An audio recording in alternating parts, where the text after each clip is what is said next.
Good morning and welcome to the Orange Coast Unitarian Universalist Church. My name is Donna McCartney and I'm honored to be your worship associate today.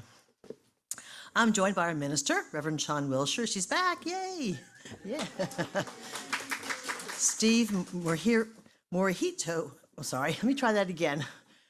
Morihiro. Oh, yay. Steve Morihiro and Susan Shaw, our musical directors. Danielle Lewis, our director of religious education, and Amy Tompkins is our featured singer today. We all welcome you. The title of our service is Sanity is Overrated, Embracing the Messiness of Mental Health. As Unitarian Universalists, the foundation of our community is love. Self-love is just as important as loving others. Reverend Sian will explore the topic of how we can embrace the mental health challenges we may experience during our life journey. Whether you've been here 30 years or 3, 10 months or 10 minutes, and whether you have rolled, strolled, zoomed, or ran, or danced in, we are glad you have joined us today. I want to extend a special welcome to visitors. If you're seeking a spiritual home, we hope that you will find it here. We're a community of many different beliefs and identities. We're bound together not by dogmas or creeds, but rather a covenant to create a welcoming and loving community. We need not think alike to love alike. In the spirit of building this community, let's recognize the many volunteers who have helped to put this service together. Thank you. Roomers, we invite you to silence your cell phones. Zoomers, we invite you to say hello in the chat. Good morning, Zoomers. Also, Zoomers, later in the service, we will have an activity and you will need paper and pencil for it. So you might want to get that now. As we worship today, let us acknowledge that our church property rests on the sacred ancestral homelands of the Hashiman and Tongva people. They seek justice and responsible stewardship. We'll begin our worship with the lighting of our chalice. One of the challenges I have as a worship associate is finding congregants who have attended for a while but have not yet been asked to light the chalice. Every time I'm a worship associate, I'm scrambling trying to find somebody, so I want you to make it easier for me today. And is there anyone who has attended for at least a few months and has not yet been asked and would like to light our chalice this morning? If so, raise your hand. And no takers on the first try. Oh, a volunteer. And we'll put you in next time. Okay, so would you come on up? Yay. Yay. Yay for being volunteered. So come on up here. And I don't know you, so let me read your tag. But why don't you introduce yourself? Okay. Hi, everyone. My name is Famia or Mia Scarfoni. All right, and tell them like how long you've been coming to our church, something else about you. How long have we been coming? A few months, maybe? A few months? Since December. Oh, cool. Yeah, since December. Yeah. Well, welcome. Thank you. Anything else you want to share with us before we take you off the spotlight? Since you weren't expecting this today, right? We really put her on the. I'm from Huntington Beach, and my partner Nicole and I are just so happy to be a part of our wonderful church. So thank you. Yeah. All right. Is that turned on? Okay. Yeah. There we go. Yeah. And you just Bottom one. There you go. Almost. there it goes. She's a pro. Thank you very much. Yeah.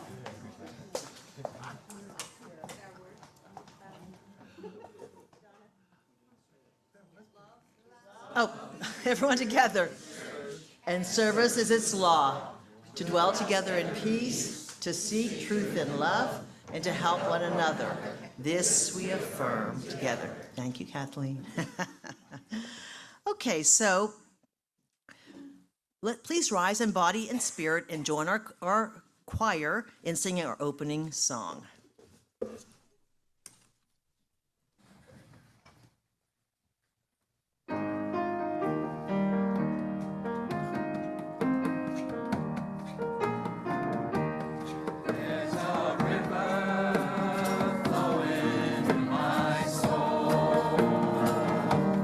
There's a river flowing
That's one of my favorite songs. Well, welcome to this space, this sanctuary of peace, whether you're on Zoom or here in the room. This is a sanctuary of peace where we come to not only create our best selves, but to also do the work of creating beloved community. We come together today not necessarily as individuals, much like, well, we do come together as individuals, much like individual pieces of glass or pottery that are different shapes, sizes, and colors, all of which may be broken with imperfect, jagged edges, but wow, they are beautiful. And while our pieces may not always fit neatly together, it is within this sanctuary, guided by our principles and shared values, that we gather together to create a beautiful mosaic. May the brokenness and beauty you find in one another create peace in this space and fill our hearts with love as we worship together. We're going to start this morning with this beautiful video made by our former music director, Beth Syverson, with her students over at Coastline College.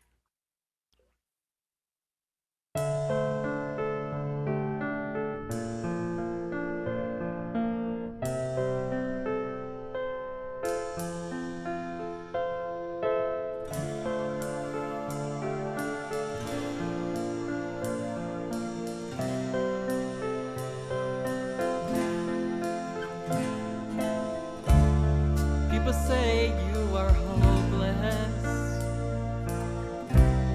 People say you know nothing. Some people say that you are helpless.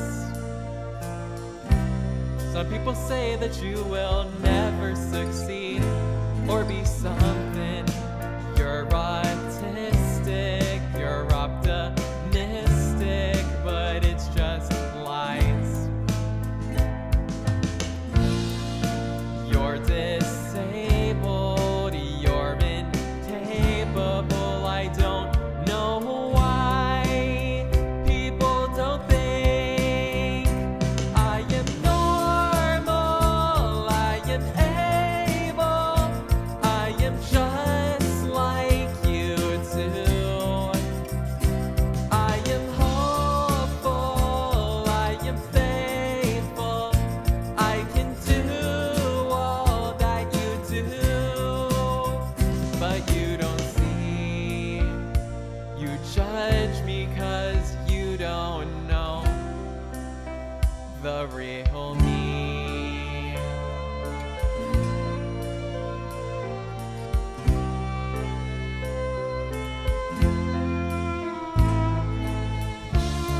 People say you'll never make it.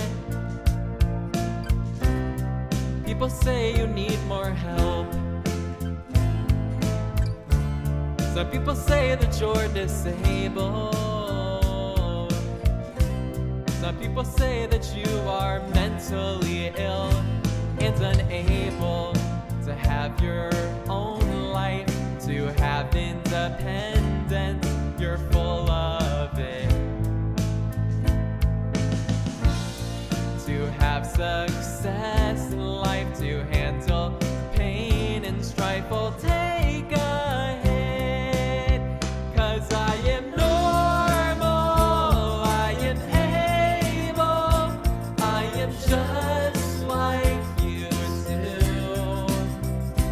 I am hopeful, I am faithful, I can do all that you do, and you can't see my disability does not describe the real me.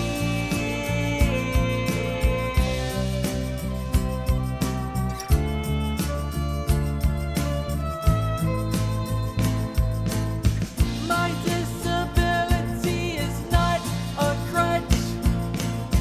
Why do people think that I can't do as much as get a job, as get a house, as get a life, as figure out?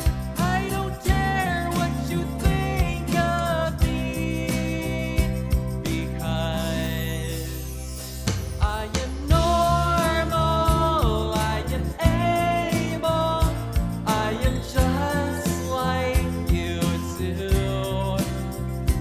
I am hopeful, I am faithful, I can do all that you do.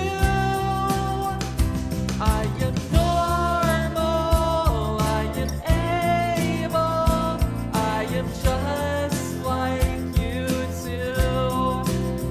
And you will see, I'll show you, because my disability is not the real me. The real me. The real me. The real me. The real me.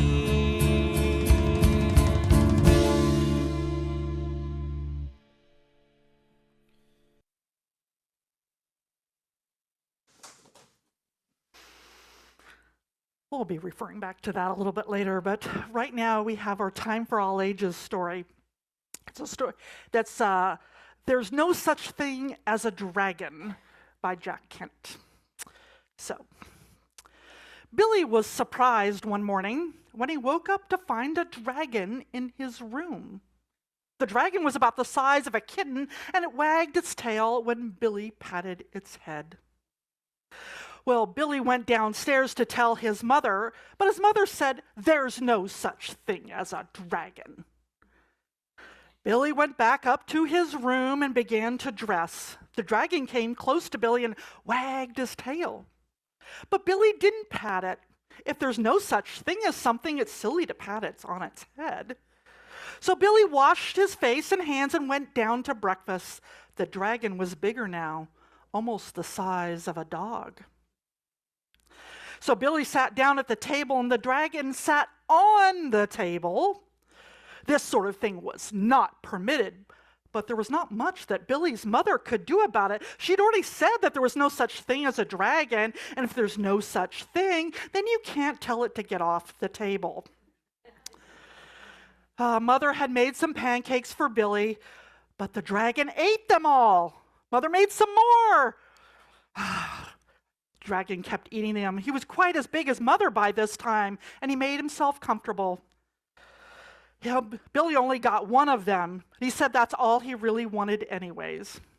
Well, Billy went back upstairs to brush his teeth, and Mother started clearing the table. The dragon was quite as big as Mother at this time and made himself comfortable on the hall rug and went to sleep. By the time that Billy came back downstairs, the dragon had grown so big he filled up the hall. Billy had to go around by way of the living room to get where his mother was. "I didn't know dragons grew so fast," said Billy. "There's no such thing as a dragon," said his mother firmly. Well, cleaning the downstairs took Mother all morning. With the dragon in the way and having to climb in and out of windows to get from room to room. By noon, the dragon filled the whole house. Its head hung out the front door, its tails hung on the back door, and there wasn't room in the house that didn't have some part of the dragon in it. And when the dragon woke up from his nap, he was hungry. A bakery truck went by, and the smell of the fresh bread was more than the dragon could resist. The dragon ran down the street after the bakery truck. The house went along, of course, like the shell of a snail. When Mr. Bixby, Billy's father, came home for lunch, the first thing he noticed was, well, his house was gone. Luckily, one of the neighbors could tell him which way it went. So Mr. Bixby got in his car and went looking for the house. He studied all the houses as he went along, and finally, he saw one that looked familiar. Billy and Mrs. Bixby were waving from an upstairs window. Mr. Bixby climbed over the dragon's head, onto the roof, and through the upstairs window. How did this happen? Mr. Bixby asked. It was the dragon, said Billy. There's no such thing, Mother started to say. But there is. There is a dragon, Billy insisted, a very big dragon. And Billy patted the dragon on the head. The dragon wagged his tail happily. Then, faster than it had grown, the dragon started to get smaller. Soon, it was kitten-sized again. I like dragons this size, said Mother. Why did it have to grow so big? I'm not sure, said Billy, but I think he just wanted to be noticed. And that's our story for today. I'd like to invite Danielle Lewis, our Director of Religious Education for Children and Youth. She is going to light our children's chalice, and then we will sing them out along with their teachers to their religious education classes.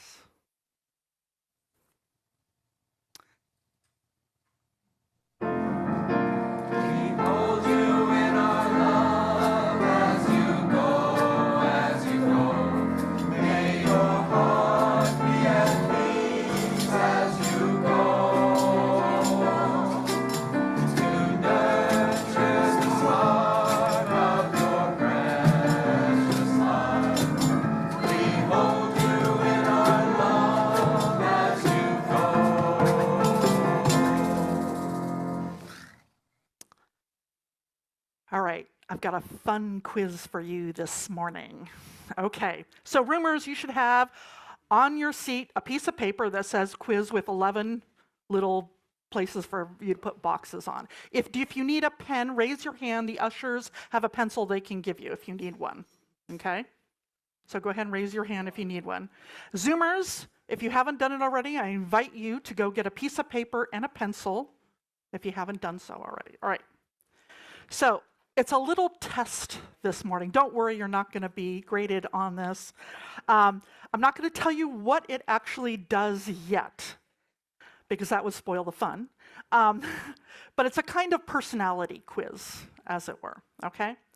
I'm going to read you 11 statements, and after each one, you're going to write down how true it feels for you on a scale of 0 to 3.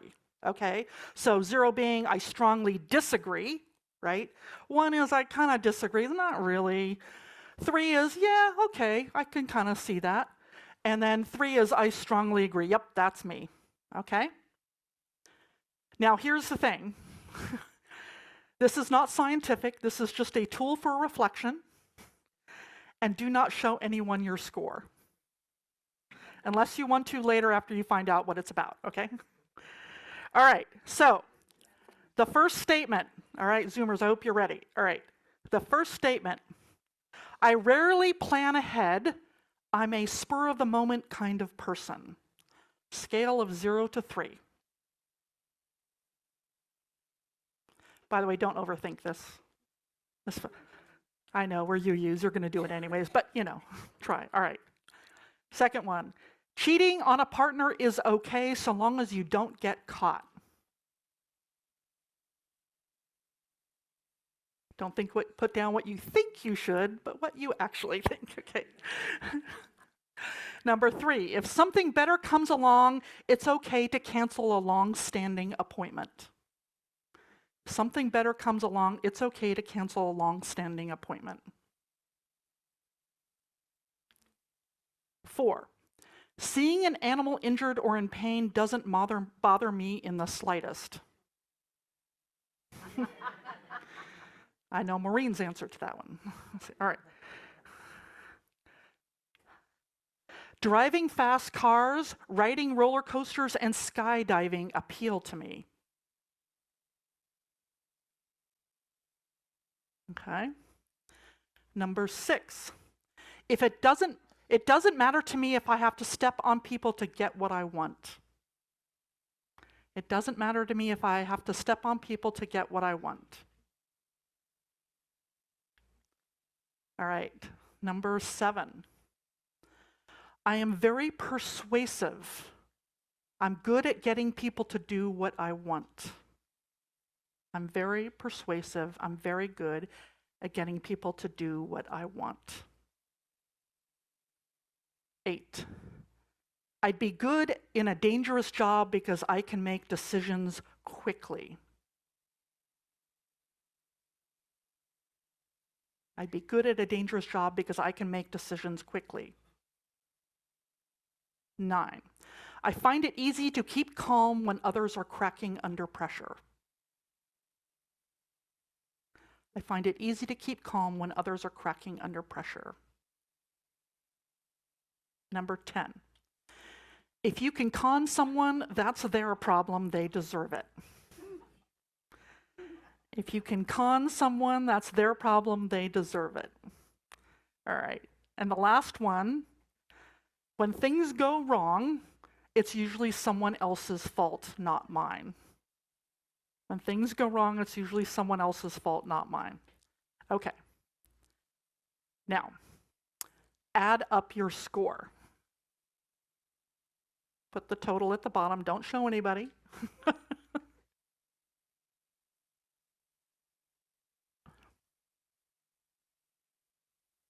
right, everybody got their total? Okay. So that test that you took, it's a test created by a scientist, but it's not exactly scientific. It's a test that shows just how much of a psychopath you are. And here is where you should be falling into. All right. So yeah, 0 to 11, you're low on the spectrum. 12 to 17, you're below average. 18 to 20 is average. I'm not sure what that means, like an average psychopath or an average person. 23 to 28 means you're high. 29 to 33 is you might want to seek help. But at any rate, all right, so this test that you took, it comes from Kevin Dutton. He is a, let's see here. So it comes from Kevin Dutton. He's a psychologist and author of The Wisdom of Psychopaths, What Saints, Spies, and Serial Killers Can Teach Us About Success. Interesting, huh? Right?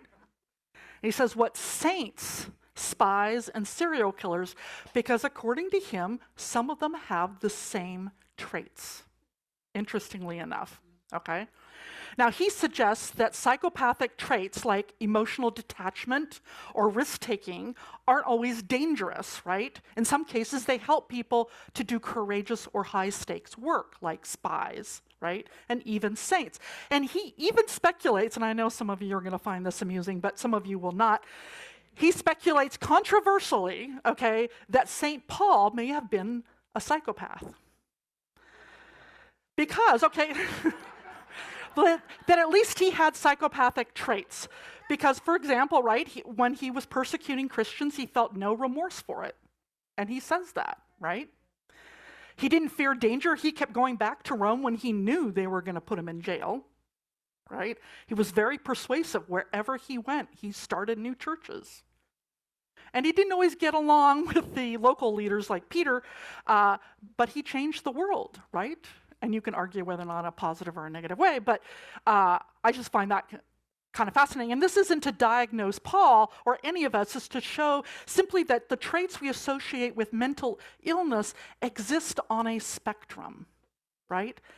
And many of them are simply part of being human, and we all have some of these traits. Why mention all this? Well, okay, I've been your minister for almost 12 years now, and I've been honored to serve this congregation. You guys have no idea how awesome you are. I know I keep saying that, but it's true. All right, over that time, many of you have come to me, and you've told me things that you've told nobody else usually about, and often, or I should say often about mental illness struggles that you are having. Whether it's depression, bipolar disorder, schizophrenia, PTSD, but often no one knows any of this in our congregation because there's a lot of stigma and shame that's attached to mental illness.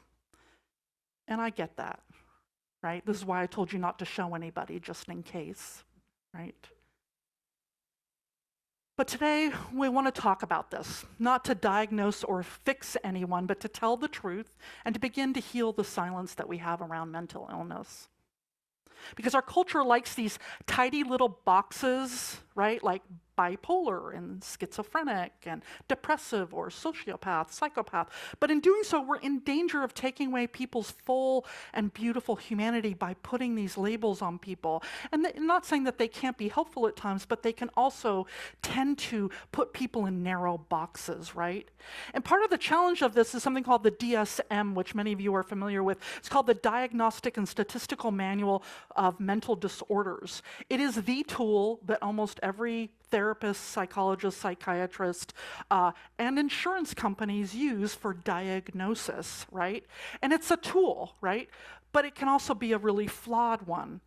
It's made for those doctors and insurance companies, but it isn't really made to really understand the full extent of the human soul.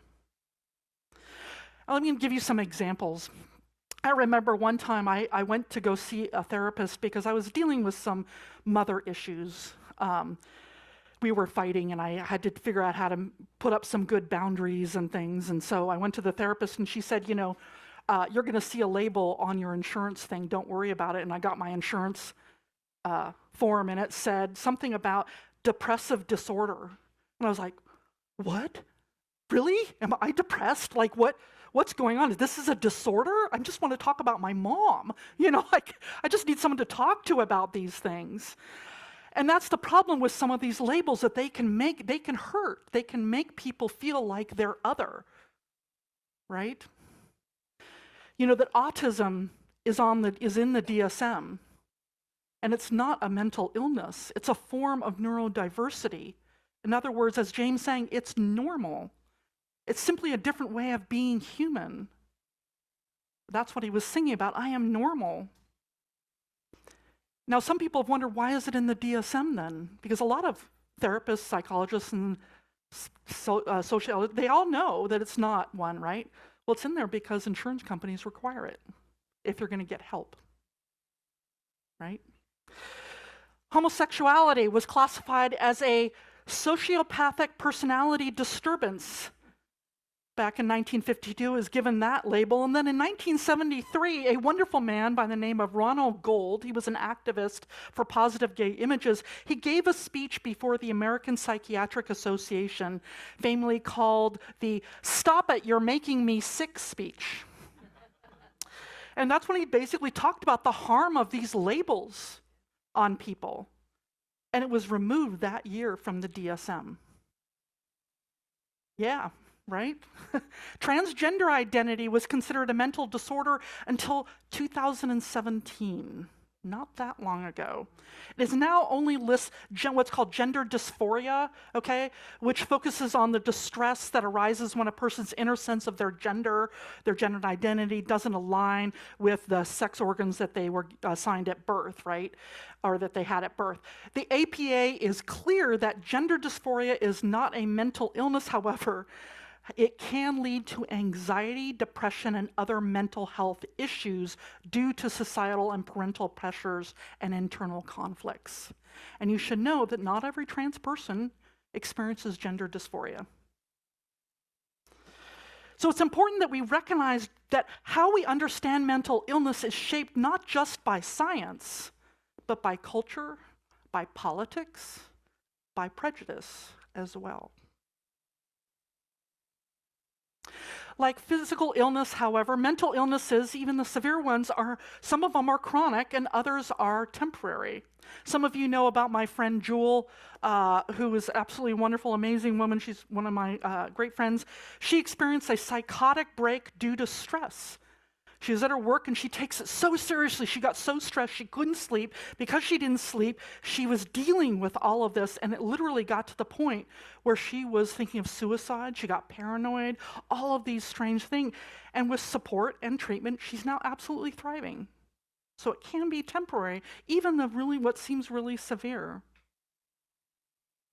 And like James sang in the song, mental illness or any disability doesn't have to hold you back in life. There are many historically famous people with mental illnesses. Abraham Lincoln had depression and anxiety. Beethoven was bipolar.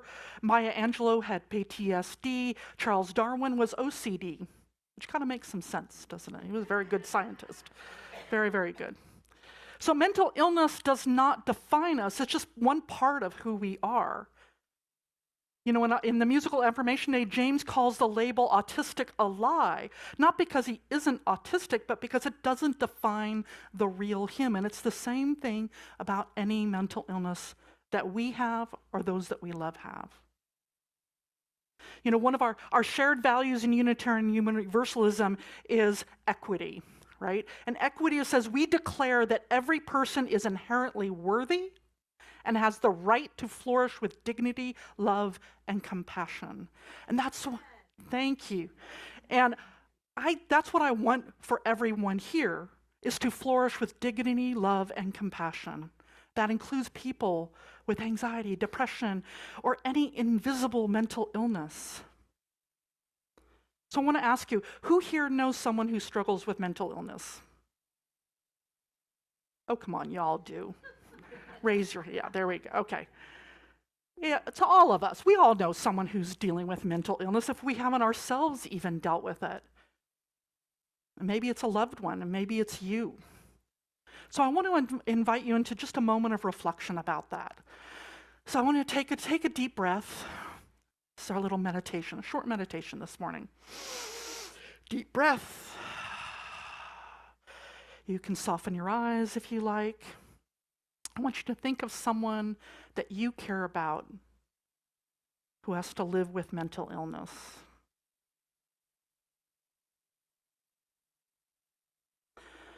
I want to invite you to try to see the world through their eyes.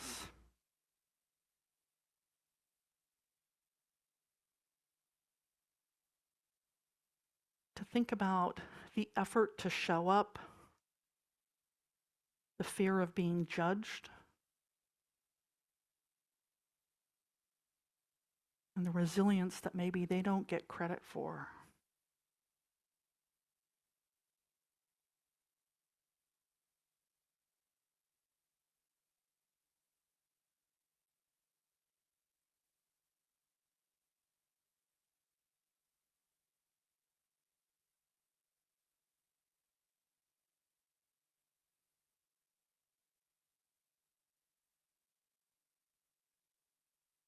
When you're ready, please join our wonderful choir who are still with us and singing our journeying song, How Could Anyone?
So I hope we can begin to change how we understand mental illness, because Here's the truth. Mental illness doesn't always show up with flashing lights or dramatic diagnoses.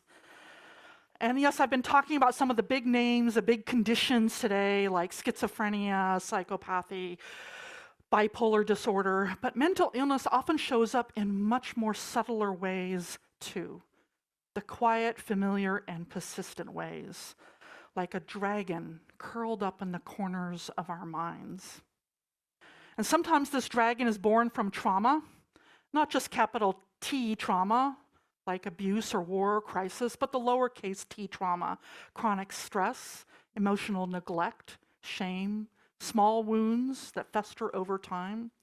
And these hurts can seem manageable at first, but if ignored, they grow and grow and grow, just like in our story.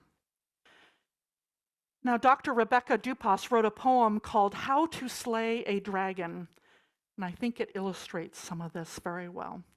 So let's have a listen.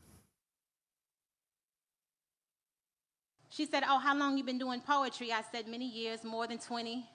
But when I caught her expression, my smile started to fade. She said, "More than 2 decades and you still performing around the way? I at least thought you'd been on Broadway or a national stage." My nostrils fled. I shifted in my seat. I adjusted my glasses. I said, "What you say to me?" She said, "I'm just saying, more than 20 years should probably bring you fame." I said, "Well, the fact that I'm still in demand leaves me amazed. I'm grateful." I looked at sis again. There was no scales, no sharp talons, but it was a little smoke on her tongue. She was hateful. She said, "How old are you?" I took a long look around the room. I was hinting at sis to go on and move. I was trying not to be rude. I said, "I'm in my early 40s. She said, "True. I don't see no ring." I said, "No, baby girl, not yet." She said, "Oh, so you ain't meet nobody who wanted to take you off the market?" I said, "Well, of the few men that I dated, there was one I thought I would be with for life, but it didn't work out that way." She said, "Another independent woman who can't find her Mr. Right." I said, "Sis, you want to fight?" But she laughed at my offense. Instead of falling back, she leaned in. She said, "You sitting here like you ain't got no friends. At least tell me you got some kids." I said, "I don't have no time for this. My life is beautiful the way that it is." She said, "Oh, you one of them." I said, "One of who, friend?" She said, "You the type to meet a grim reality with toxic positivity. You sitting there like you never wanted to be mommy or wifey."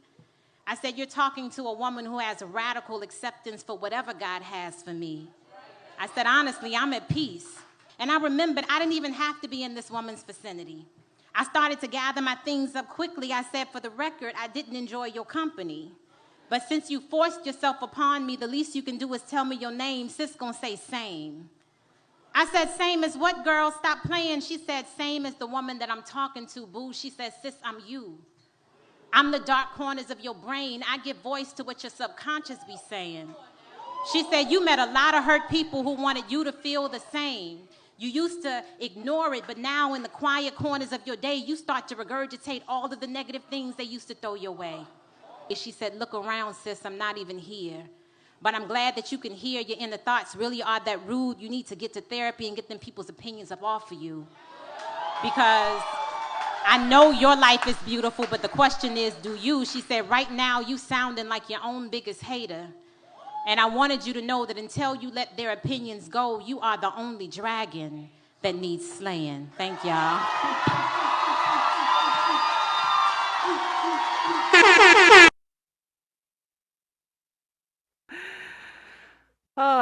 Our minds are powerful, powerful things. Astoundingly powerful. They can help us soar or they can sabotage us. Sometimes we use that power against ourselves without even realizing it. But that same mind, the one that holds the anxiety or fears or shame that comes up in those dark corners of our mind, is also capable of healing, of shifting, of turning towards compassion. Like a dragon, it can breathe fire or it can light the path. But to do that, we have to train it.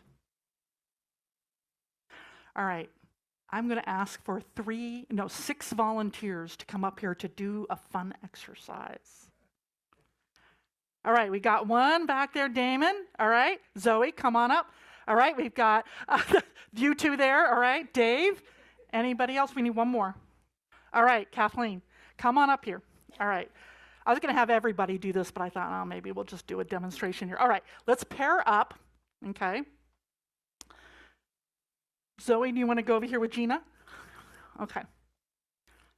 All right, so what you're going to do is you're going to face each other, okay? One of you, the one on my left, who's the farthest left, is going to be the testee, and the one on the right is going to be the tester, okay? Now, I've never done this before, so I'm hoping it works. Okay, so testee, hopefully, Zoomers can see this. Zoomers, you can try this at home if you got somebody there with you. All right, testee, you're going to hold out your arm straight and firm in front of you, right? All right. Now, tester, you're going to test, when I say go, you're going to test their arm and notice how strong it is, okay? And you're going to try to resist. Testy, you're going to try to resist, right? Okay, so go. Try to resist, push it down or pull it down, whatever it is. Okay, excellent. Now, you notice how strong it is and how strong you felt, right? Okay, Testy, I have something really hard for you to do now. Okay, I want you to maybe close your eyes, okay? And I want you to think to yourself some of the worst messages your inner dragon has ever whispered to you. Like, I'm not good enough. No one really loves me. I'm stupid, I'm broken, I don't belong. Don't say them out loud, but just repeat them in your mind. And I want you to do it 10 times. I know this is hard, but stay with it. Really hear these words. Whatever you just really can't stand hearing.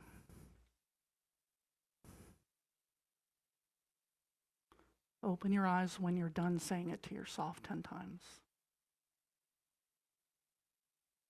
Okay, now hold out your arm and do the same exercise. All right. Do you notice any change in strength? Got stronger. You got. You're not helping. Okay. He's integrated. He's integrating. Okay. So how about you guys? Did you notice any change? Less resistance. Okay. See, they're doing it right. No, I'm just kidding. All right. Now. Yeah, there you go. He has. I'm teasing you. All right. So now, tester, we're going to do something fun. You're going to do the same thing, but this time you're going to tell yourself all of the truth. That the things you most love and want to hear about yourself. I am enough. I am loved. I am compassionate and worthy. I'm creative, strong, resilient. All of those types of things you love to hear about yourself. Right? Close your eyes. You're going to say it 10 times again. Does that make sense? The testee. Yeah. So the same person. Right?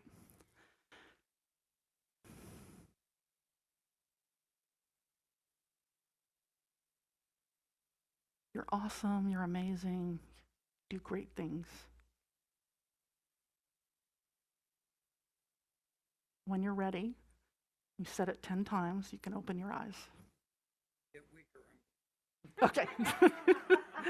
Dave says if he gets weaker, he's going home. All right. Okay, now test again. A little stronger. A little stronger? About 15%. How about you guys? Stronger, stronger. There you go. There's the power of the mind. Let's give them a big hand. Thank you. So this is the idea, is that the power of what we believe, what we tell ourselves, right?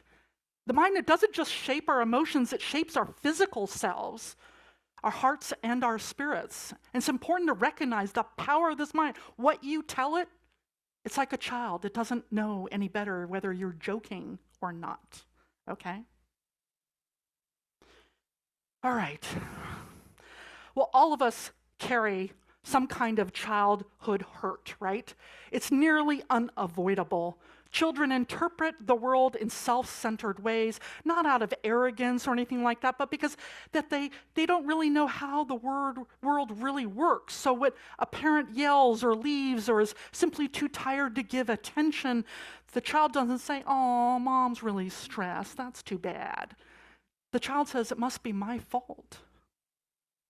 And those early beliefs, those lies, can calcify into self-identity, like I'm not lovable, I'm invisible, or I'm not enough.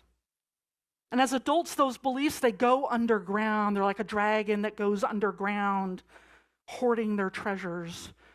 But they continue to shape our choices, our relationships, and even our sense of self-worth. That's the voice of the dragon. Sometimes it's incredibly loud, and sometimes it's just a whisper we're barely even aware of. But it's always there until we tend to it. And when we don't tend to it, when we ignore it with work or shopping or food or sex or alcohol, rage, control, distraction, that dragon grows quietly, stealthily, until it becomes the thing that drives our lives. Now, not everyone has these experiences, gets a clinical diagnosis, but many of us at some point struggle with anxiety or depression, burnout, or grief that feels too heavy to carry. And whether it's capital M mental illness or lowercase m mental health challenge, it matters and it deserves care. As Dr. Sarah Dupas wrote in or said in her poem, "You met a lot of hurt people who don't want you to feel the same. You used to tune them out, but now you regurgitate all of the negative opinions they used to throw your way. You need to get to therapy and get those people's opinions up off you. Right now, you sound like your own biggest hater, and I want you to know, until you let go of those opinions, you're the only dragon that needs slaying." I would say needs taming. The dragon is not evil. It's not trying to destroy you. It's trying to protect you in the only way it knows how. But that protection is outdated. It's time to show another way. So let me say this clearly, because I believe that there is probably someone here who needs to hear this. You are enough. You are enough. You are lovable. You are worthy. Not someday, not if you fix everything, not if you stop being sad or anxious or afraid, but right now as you are. And healing does take time. It takes courage. But you don't have to slay your dragon. You can befriend it. You can teach it a new way. Whether that's through therapy or spiritual practice, connection, rest, community, you can learn to train your dragon, to guide it and to love it, to let it breathe fire that warms you, not burns you. You know, here at this church, we're not mental health professionals. I am not. You can take what I said today as much as you want. But we are a spiritual community, right? We're not here to fix anyone. We're here to walk beside everyone. So what can we offer? Well, we can offer a place where you reduce your isolation, which is one of the things that happens for many people with mental illness. Come in, come be with us. We can offer a presence, not TSCE, okay? We have this wonderful pastoral care team. They're amazing, wonderful, good listeners. They're not going to offer you solutions unless you want advice. They're going to offer their presence. And we can talk about mental health without shame or fear. You know, we also have this Life Changes group. So if you're going through a big transition in your life, whether that's divorce or career change or grief or whatever it is, you can come to that. And there's a support group for people going through all the different transitions in their lives. Because here, no one walks alone, not in the struggle and not in the healing. So let's change how we see mental illness. It's not a flaw. It's not punishment. It's not weakness. It's part of the human condition, part of the beauty of what it means to be human. And together we can name our pain, together we can reclaim our stories, and together we can tame or train our dragon. Let it breathe light, not fear, because you all are enough. Amen and blessed be. Let us sing along with the choir.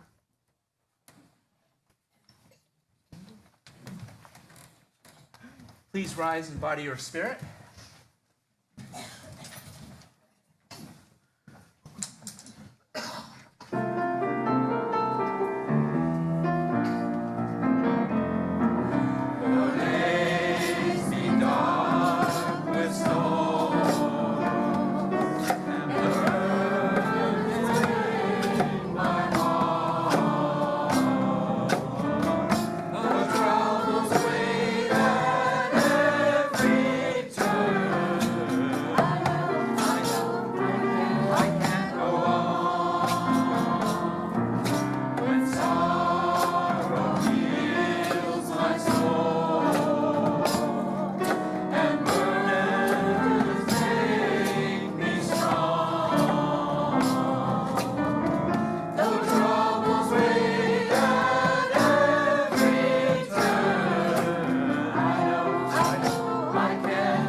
Unitarian Universalist congregations are fully self-supporting, meaning that members and friends raise all the funds for the operating budget, ministries, and the programs of the church. We are ever grateful for your gifts of time, treasure, and talent. OCUC amplifies its spirit of generosity by sharing one half of the plate we receive with an organization that shares our values. This month's plate share will support our OCUC children and youth attending Camp de Benneville Pines youth camps. Camp de Benneville Pines is our UU camp in the San Bernardino Mountains and offers wonderful week-long camps with opportunities for fun in the outdoors with UUs from Southern California and Arizona. There are multiple ways you can support the church and this organization. You can mail a check. You can go through our website. You can use an app called Venco Mobile. If you're a roomer, you can also simply use the basket as is passed. The choice is yours. All the information is on our website should you need it. And as always, thank you for your generosity. We are all light.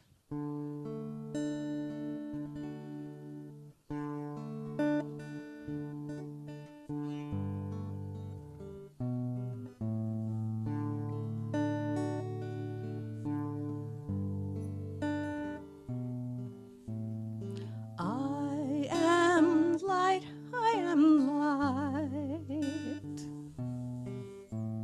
I am light, I am light. I am light, I am light. I am light, I am light.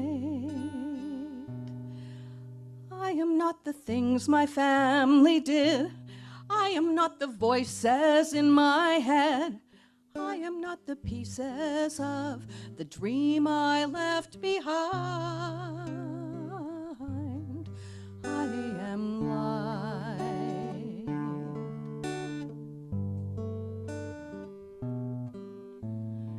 I am light. I am light. I am light. I am light. I'm not the mistakes that I have made or any of the things that caused me pain. I am not the pieces of the dream I left behind. I am light. I am light. I am light. I am light. I am light. I am light. I am not the color of my eyes. I am not the skin on the outside. I am not my age. I am not my race. My soul inside is all light, all light, all light.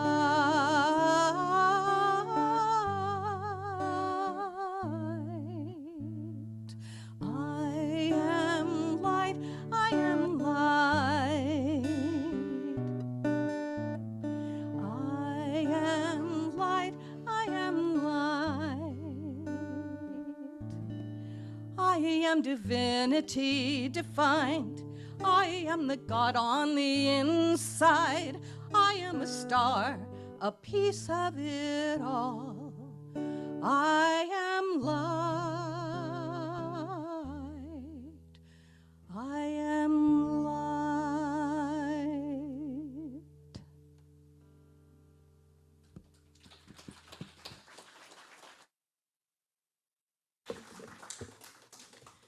Please join in singing We Gather Together, a song that puts our intentions into words and expresses our gratitude for the many gifts that we share.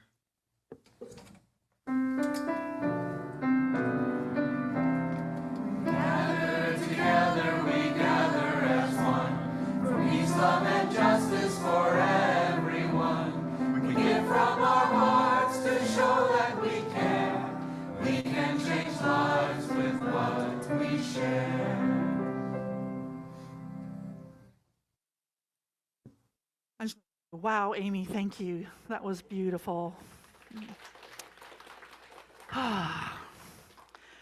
Well, light bringers, now is a time when we honor the important events in our lives, and you're invited, one and all, whether you're a member, friend, or visitor, Zoomer, Roomer, to participate in this weekly ritual we call Joys and Sorrows.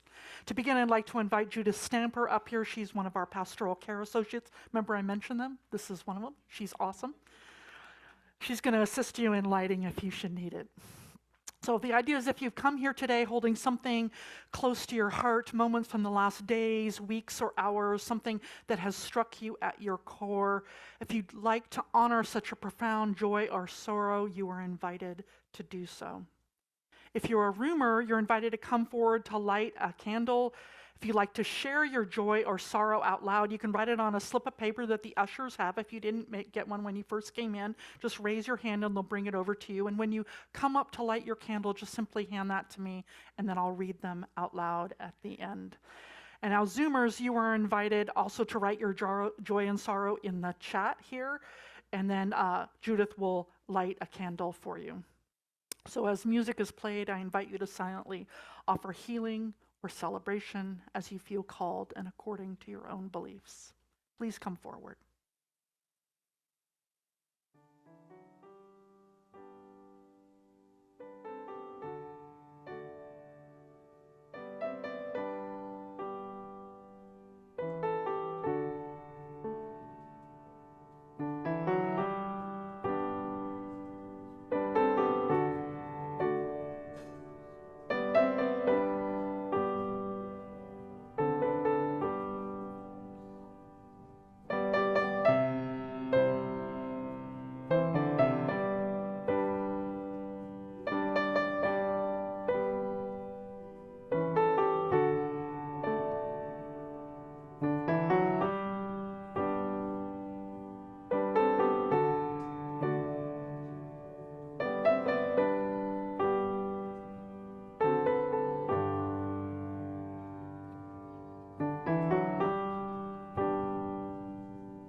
All right. Whoop.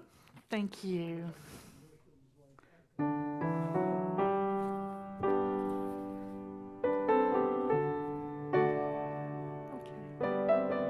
Take your time.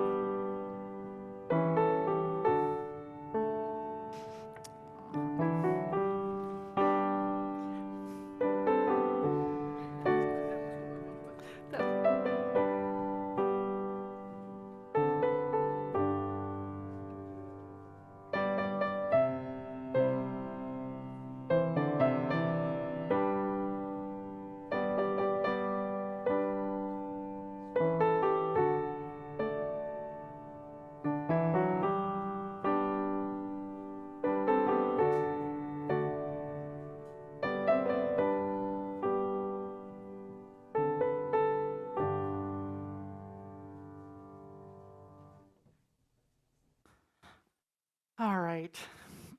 So I'm going to hold off on reading some of these here. But I want to say that Ralph sent in a joy, so if you could light one for him, even though he's here. Ralph is joyful for reconnecting with his grandson Alex, who has moved into his own apartment. Next generations. All right. Julie C. lit a candle of joy. She's so sweet. She says, "I'm glad you're here, Reverend Sean." Thank you. Thank you. You're so sweet. Okay, and then Kristen M., she lit a candle of joy. She says, "Happy birthday to my mom, Kathy, who turned 86 this past week." Wow, excellent. May there be 86 more. All right. Dave C., he lit a candle of appreciation for a wonderful event hosted by Amelia and Aaron last night. He said, "Great music, great food, great friends." Amen. All right. The Kilshower family has a mixed candle because they say, first of all, that they are so proud of their son, Joel. You all know, many of you know Joel, right? He is heavily involved in social justice. That's our boy, yes. He is an active member of the rapid response team that supports immigrants at the courthouse and reports on ICE activities. I have been there. I've done some of this. This is dangerous work. She says, "This is important and dangerous work. Please send love, support, and protection to him and his colleagues as they do their part in this uncertain world." Amen. Really good work. Go, Joe. All right. Brianna M., she lit a candle of joy and gratitude for the camp scholarship funds from you all that made it possible for Finn to have a beautiful and uplifting experience at Camp de Benneville this last week. I haven't seen him smile so big in a long time since struggling with an autoimmune disorder. Yay, thank you everyone. See, what we do together changes lives. I think it's wonderful. Oh, Finn, yay. That's wonderful. That is really, really wonderful. Okay, let's see here. I'm going to hold off on these last two, and we're going to do here. Kelly K. Let me see here. Wait a minute. Yes.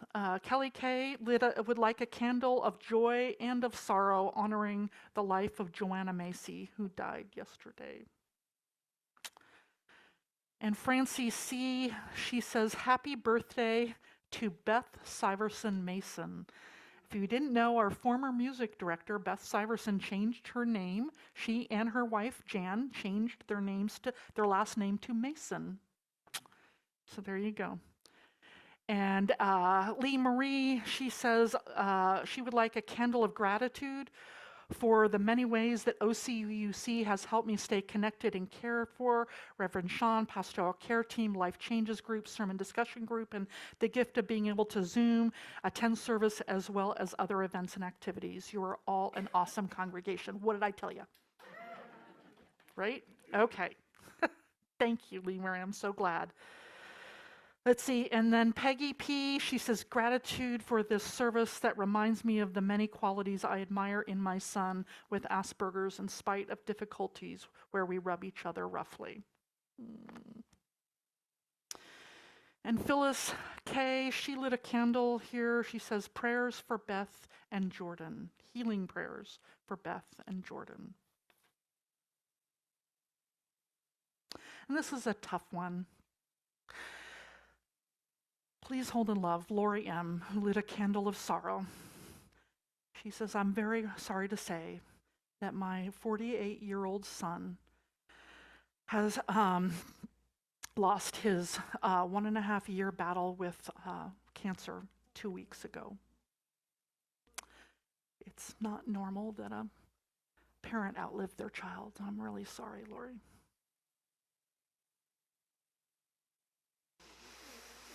Let's take a deep breath.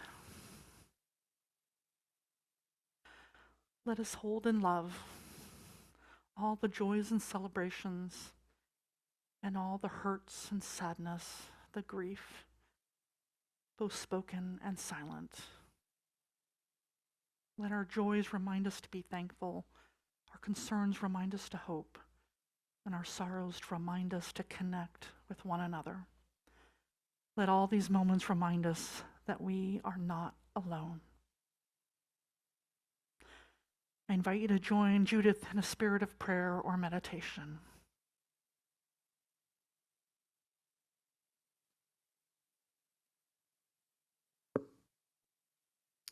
This is called For the Wounded in Spirit by Reverend Sean. Spirit of compassion, be with us now. We pray for all those who are suffering in mind and spirit, for those living with depression so heavy it presses them to the ground, for those tangled in anxiety, hearts racing, sleep stolen, for those who hear voices others do not, or see what others cannot, for those who are tired, not just tired in body, but in soul. May we surround one another with gentleness, with listening, with love. We pray also today for those experiencing the trauma of violence and fear, for the children who watched their parents taken in ICE raids, for the mothers and fathers terrified, hiding from the knock at the door, afraid to leave for work. For the students afraid to come home to an empty house, hold all of us, tender Spirit. May we trust that even in the struggle, there is still beauty, still joy, still hope, that love will find us even in the hidden places. Amen.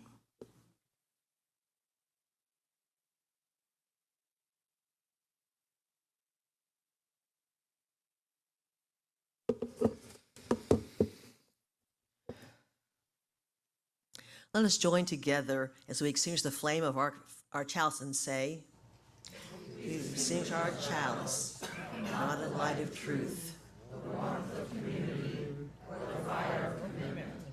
These we carry in our hearts until we are together again. Thank you for joining us this morning. If you're a guest or a visitor, or someone who hasn't yet been known to us, we invite you to become a part of this beloved community. If you'd like to know more about our church, we invite you to either stop by the welcome table, which is right out here in the courtyard, where we have information for you to where we have some information for you. Or you can contact us at one of these sites. Like the first one, hello@ocuc.org. We will help you get connected. Zoomers are welcome to stay after and chat with one another online. We want everyone to feel a part of this beloved community. So please reach out and we will help you get connected.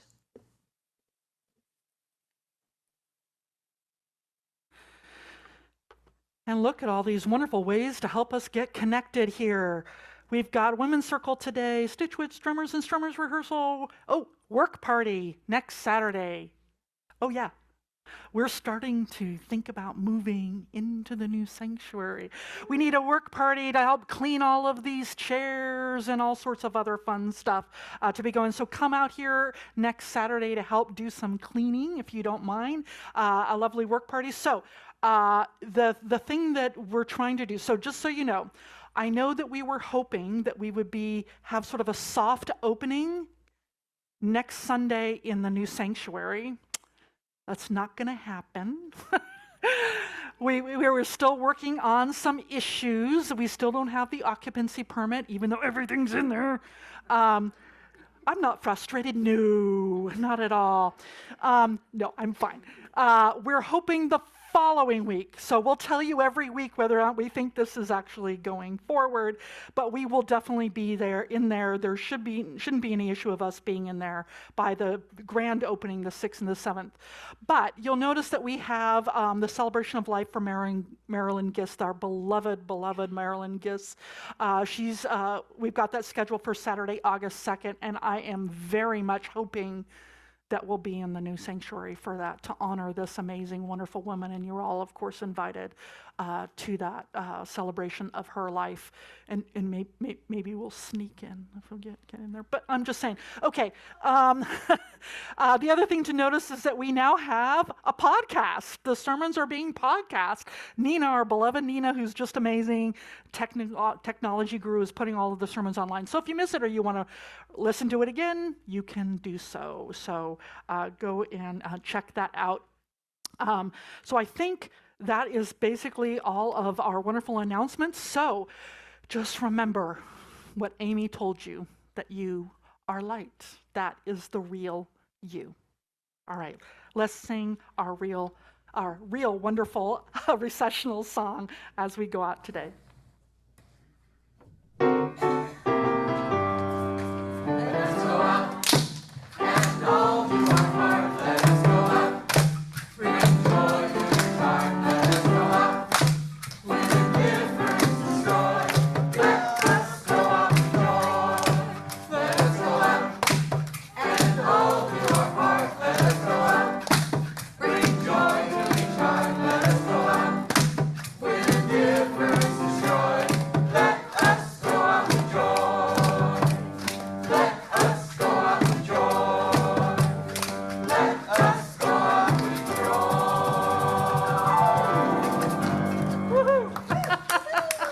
This service is over. Let our service continue.